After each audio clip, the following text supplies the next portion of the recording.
Querido amigo Antonio Ledesma, muy buenos días. Muy buenos días desde España. Un abrazo a todos los colombianos y, por supuesto, a todos los venezolanos que me escuchen, a quienes saludo con mi grito de lucha: arriba corazones.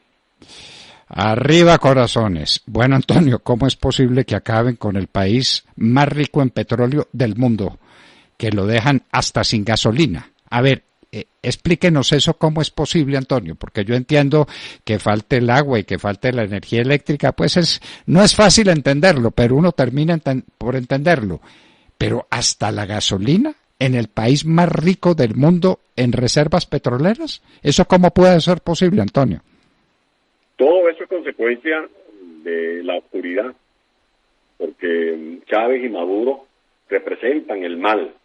Ese mal que, como usted muy bien lo describió hace algunos días en un mensaje que envió a través de su programa, ya ha hecho el daño. No podemos decir que es que Venezuela va a una caída de la economía, no podemos decir que es que Venezuela corre el riesgo de que se le derrumbe su industria petrolera. No, ya la economía ha sufrido una contracción de 70%. Ya el deterioro de los servicios públicos es evidente. No hay agua potable. En Caracas, donde habitan más de 6 millones de personas, donde la democracia construyó reservas de agua para emergencias denominados con nombres de animales: la pereza, la mariposa, cocodrilo, lagartijo. Esos embalses se deterioraron, lo que hay es sedimento porque no hubo políticas de mantenimiento, ni preventivas ni correctivas. El sistema de bombeo del TUI, que era uno de los más modernos del mundo, porque había que bombear agua a 900 metros de altura, eso también se acabó. Además, no hay electricidad, y no hay electricidad en un país que tiene una capacidad instalada de más de 35.000 megavatios, 19.000 por vía termoeléctrica y el resto por vía hidroeléctrica. La democracia construyó una de las represas más grandes del mundo, un emporio hidroeléctrico que deslumbró a la comunidad internacional, tanto como la represa de Paraguay o la de las Tres Gargantas de China. Pues bien, los dineros destinados para comprar o mejorar turbinas se los robaron, los dineros destinados a hacerle mantenimiento a las líneas de transmisión y de distribución, a las subestaciones, se los robaron. Además, no hay medicinas porque se robaron también el dinero destinado para la compra de equipos, para la compra de insumos. En definitiva, un país donde la hiperinflación nos castiga. Somos el país con la mayor hiperinflación del mundo, un país que tiene 6 joyas de complejos refinadores. Una de esas joyas de refinerías llegó a ser la segunda más importante del mundo, después de una planta de refinación de crudo ubicada en la India. Esa planta de refinación podía procesar cerca de 1 millón de barriles diarios.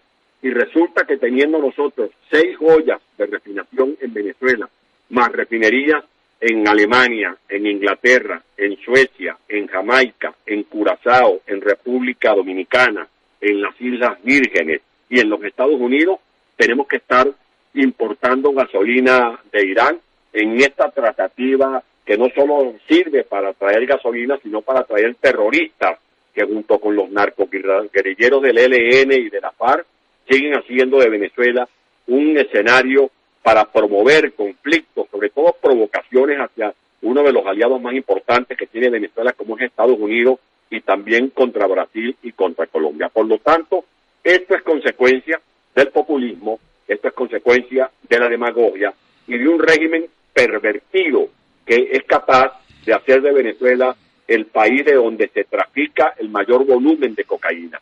Venezuela dejó de ser un país petrolero para trastocarse en un país cocalero. No producimos petróleo, pero producimos cocaína. Explotamos oro en el arco minero, explotamos coltán, dejamos que se lleven el toriol y además de eso le damos impunidad a todas las bandas delincuenciales que han venido somalizando a Venezuela. Venezuela es al mismo tiempo víctima de un Estado forajido afuera y un Estado fallido adentro. Y lo que le pedimos a la comunidad internacional es que actúen antes de que ya sea demasiado tarde. Antonio, hay un tema que nadie trata y del que quiero que nos ocupemos un minuto. Es el tema de los niños venezolanos. Los niños venezolanos han estado desnutridos en los últimos años. Y ya todo el mundo sabe lo que la ciencia médica ha demostrado, y es que un desarrollo cerebral inadecuado producido por la desnutrición no se recupera jamás. Hay 1 o 2 generaciones de venezolanos condenadas al atraso mental, pues en mucha proporción, muchos niños venezolanos desnutridos. ¿Eso al mundo como que no lo conmueve? ¿Eso no importa? Ese genocidio, porque eso sí es un genocidio. Un niño retrasado mental por culpa del Estado es una carga de conciencia, no solamente, una carga política y una carga jurídica que no puede ser aliviada por nada. Ese tema no le importa al mundo, Antonio, la gente no lo comprende, eso pasa desapercibido, que no hay luz, que no hay gasolina, que no hay esto, que no hay aquello, está bien, que no haya comida para los niños, Antonio. Es que este drama, como usted lo ha venido ventilando, es ya una patética realidad en Venezuela. Hace años se comenzó a hablar de la desnutrición infantil. Ahora expertos como la nutrióloga Marianela Herrera habla de la cronicidad de la crisis, porque ya es el caso de madres desnutridas que están trayendo al mundo niños desnutridos. Son seres humanos que no consumen suficientes calorías ni proteínas, porque vaya usted a saber, mi querido amigo, cómo puede comprar alimentos para sí misma una madre o un padre o para sus niños cuando el salario mínimo en Venezuela equivale a $2 al mes. Con $2 al mes se podrá comprar, si tiene suerte, un paquete de harina, 2 huevos, un plátano y un tomate. ¿Cómo es la tragedia en Venezuela? Que nosotros estamos urgidos de que nos ayuden a resolver cuando vemos que ya la cifra supera los 400,000 niños desnutridos, que si sobreviven van a tener un futuro aciago, porque serán niños que ya presentan problemas crónicos, son niños que no van a poder desarrollar una escolaridad si es que son incorporados a un sistema de educación. Y esto es consecuencia de una hambruna que viene a ser para mí un crimen de lesa humanidad. Maduro está matando de hambre a los venezolanos. Y esto no es solo simplemente una consecuencia de impericia. No se trata de que son incapaces, que lo son. No se trata de que son indolentes, que lo son. Esta es una perversidad porque forma parte de una política concebida con la idea de hacer de Venezuela un pueblo miserable para someterlo por la vía de la hambruna, por la vía de la escasez de agua.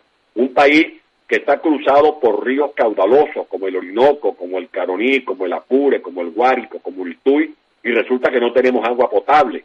Un país que sirve de escenario para que el mundo vea la cantidad de acueductos que fueron construidos en la democracia y que han sido abandonados y que están colapsados. Un país donde se juntan al mismo tiempo todas estas situaciones que nos exponen como un país caotizado, con una crisis holística, porque la gente al mismo tiempo padece de escasez de agua, de medicina, de luz, de seguridad.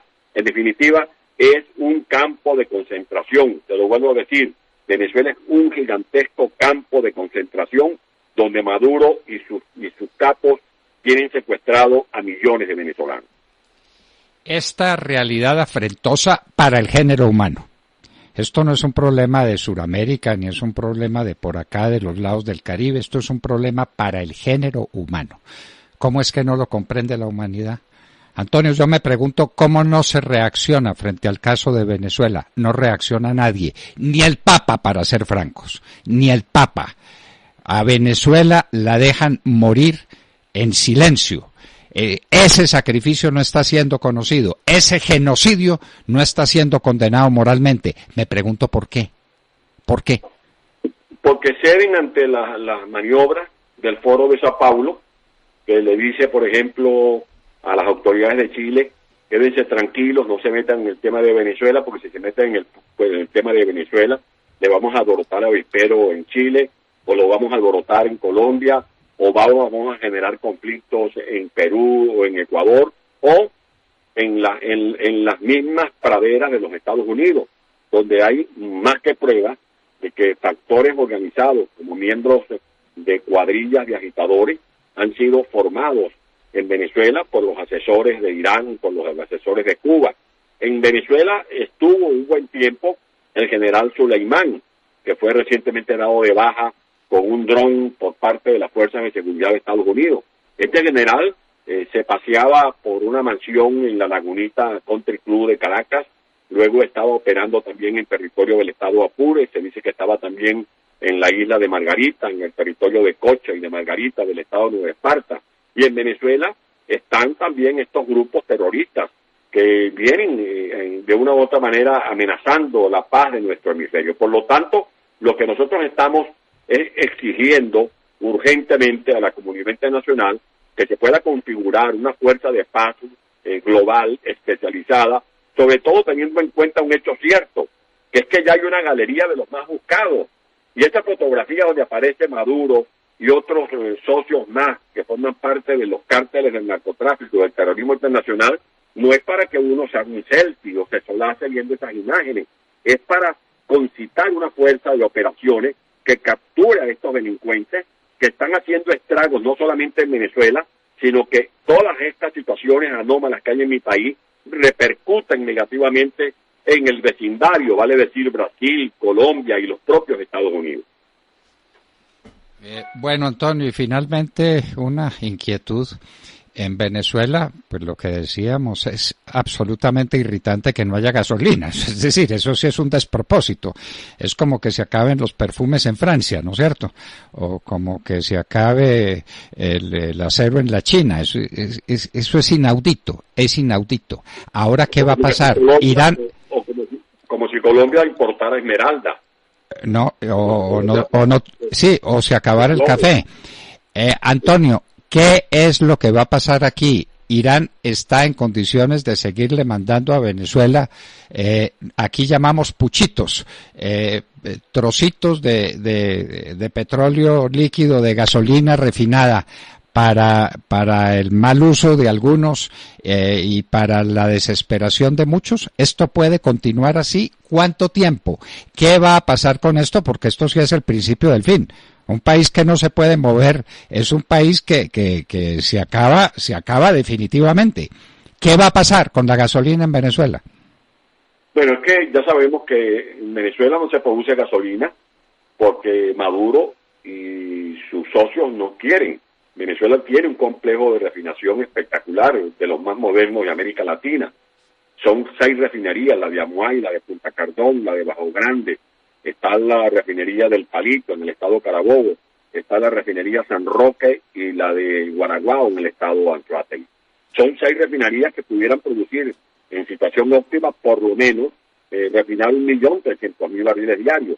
Eso varía para el consumo interno y para exportar para Brasil, para Colombia y para la costa este de los Estados Unidos. Pero es que han desmantelado la estructura. Votaron más de 22.000 técnicos de trabajadores de Venezuela. Han ido liquidando o rematando por debajo de cuerda equipos, los equipos para los llamados mejoradores, el equipo para el craqueo de la nafta catalítica, lo han ido desmantelando. Por eso no se produce gasolina, ni se va a producir mientras Maduro esté en el poder. ¿Y por qué digo esto? Porque para poder rehabilitar ese complejo de refinación, que sí es posible avivarlo, se necesitan recursos. Y esos recursos fundamentalmente deben provenir del capital privado, tanto venezolano como internacional. Y nadie va a poner un centavo de dólar en Venezuela mientras Maduro siga usurpando los poderes públicos, porque bien sabemos que con estos malandros, con estos narcotiranos, no va al Estado de Derecho, no hay seguridad jurídica, no habrá confianza, no habrá gobernanza, no habrá gobernabilidad, no habrá estabilidad política y por lo tanto no habrá inversión. De allí que es insólito que pensemos que vamos a depender de que nos sigan llegando 5 buques de Irán. Es mentira que están actuando como buenos samaritanos. Irán lo que está tratando de aprovechar esta traición de Nicolás Maduro para instalar en Venezuela bases misilísticas. Esa es la verdad. Y supongo que los agentes de seguridad de los Estados Unidos deben estar más informados que nosotros, mejor informados que nosotros, que ellos saben de las andanzas de estos grupos terroristas, porque estamos hablando de Irán, que es la meca del terrorismo internacional. Antonio Ledesma, siempre en nuestro corazón estará la patria venezolana porque es la misma patria colombiana. No somos vecinos, somos hijos de la misma realidad étnica, geográfica y sobre todo emocional. Somos hermanos, así tengamos fronteras que supuestamente nos separan. Venezuela está en nuestro corazón y seguiremos implorando una y otra vez a la comunidad internacional que comprenda que lo que hay en Venezuela no es un mal gobierno, es un estado genocida de bandidos que tiene que ser liquidado antes de que decimos, de que sea demasiado tarde. No, ya es demasiado tarde. Ya es demasiado tarde. El daño está hecho, que no sea del todo irreparable, que algo se puede hacer con Venezuela y para eso se necesita una acción internacional inmediata, sin más dilaciones y con toda la franqueza y con todo el valor que sea necesario. Los venezolanos no se pueden seguir muriendo de hambre, de necesidades médicas elementales y sobre todo de dolor y de angustia al verse de esta manera ultrajados. Antonio Ledesma, un abrazo muy estrecho y seguimos en esta lucha. Gracias, mi querido amigo. Y bueno, como usted lo dice, somos hijos de dos libertadores, de Bolívar y de Santander. Nos alumbra el mismo sol y nos baña las mismas aguas de los ríos, tenemos los mismos problemas y la esperanza firme de que muy pronto los colombianos y los venezolanos vamos a poder cantar victoria enarbolando banderas de paz y de progreso. Que Dios bendiga a Colombia y a Venezuela. Arriba, corazones. Arriba, corazones. Es que esto de Venezuela no es simplemente los 400 o 500 venezolanos que están en las orillas o en el centro de la autopista esperando que los lleven a Venezuela, nadie sabe a qué, o de los 3.000 venezolanos que están en la frontera rogando para que los dejen entrar otra vez a su país.